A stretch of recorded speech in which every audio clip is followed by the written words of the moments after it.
Variety ரைஸில் தக்காளி சாதம் நீங்கள் செய்யும்போது இந்த மாதிரி ஒரு வாட்டி ட்ரை பண்ணி பாருங்கள். டேஸ்ட்டு சூப்பராக இருக்கும். செய்யலாமா? இப்போ ஒரு பேனில் கொஞ்சமாக ஆயிலும் கீயும் எடுத்துக்கலாம். இது கூட நான் 1 டீஸ்பூன் அளவுக்கு கடுகும் உளுந்தும் சேர்த்துக்கிறேன். நல்லா பொரிஞ்சதுக்கப்புறம் ஒரு 8 பல்லு பூண்டை தட்டி அதையும் சேர்த்துட்டு ஒரு சின்ன துண்டு இஞ்சி அதையும் நல்லா தட்டிட்டு சேர்த்துக்கலாம். இப்போ இஞ்சி பூண்டோட பச்சை வாசனை போகிற வரையும் நல்லா வதக்கிட்டு 2 பச்சை மிளகா கொஞ்சமாக கருவேப்பிலையும் சேர்த்துக்கலாம். பச்சை மிளகா நல்லா வதங்கட்டும். வதங்கினதுக்கப்புறமா ஒரு 2 வரமிளகாயும் இதோட நான் சேர்த்துக்கிறேன். சேர்த்துட்டு ஒரு 2 பெரிய வெங்காயம் நல்லா பொடியாக சாப் பண்ணி அந்த வெங்காயத்தையும் இதோட ஆட் பண்ணிக்கலாம். ஆட் பண்ணிவிட்டு வெங்காயம் பாதி அளவு வதங்கட்டும். அதுக்குள்ளே நான் ஒரு 6 தக்காளியை நல்லா பொடியாக சாப் பண்ணி எடுத்து வச்சுருக்கேன். இந்த தக்காளியும் வெங்காயம் வதங்கினதுக்கப்புறமா இந்த தக்காளி ஆட் பண்ணி தேவையான அளவுக்கு உப்பும் சேர்த்துக்கலாம்.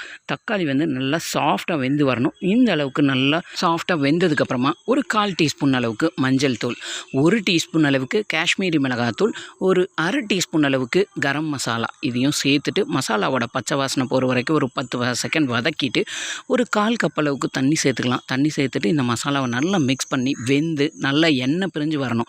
நல்லா எண்ணெய் பிரிஞ்சதுக்கப்புறமா நம்ம வேக வச்சு ஆற வச்சுருக்கிற சாதத்தை இதோடு நம்ம சேர்த்துக்கலாம். சேர்த்துட்டு இதை சாதத்தை நல்லா மிக்ஸ் பண்ணி விட்டுருங்க.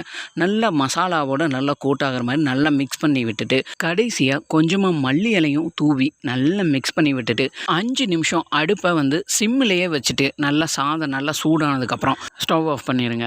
நல்ல சூப்பரான டேஸ்ட்டில் ஒரு டிஃப்ரெண்ட்டான தக்காளி சாதம் ரெடி ஆயிடுச்சு. இந்த மாதிரி ஒரு வாட்டி தக்காளி சாதம் ட்ரை பண்ணி பாருங்கள். டேஸ்ட் எப்படி இருந்ததுன்னு மறக்காமல் கமெண்ட் பண்ணுங்கள். இந்த வீடியோ பிடிச்சிருந்தேன்னா உங்கள் ஃப்ரெண்ட்ஸ் அண்ட் ஃபேமிலிக்கு ஷேர் பண்ணுங்கள். இது அவங்களுக்கும் யூஸ்ஃபுல்லாக இருக்கும். மறக்காமல் நம்ம சேனலை லைக் பண்ணி சப்ஸ்கிரைப் பண்ணிடுங்க.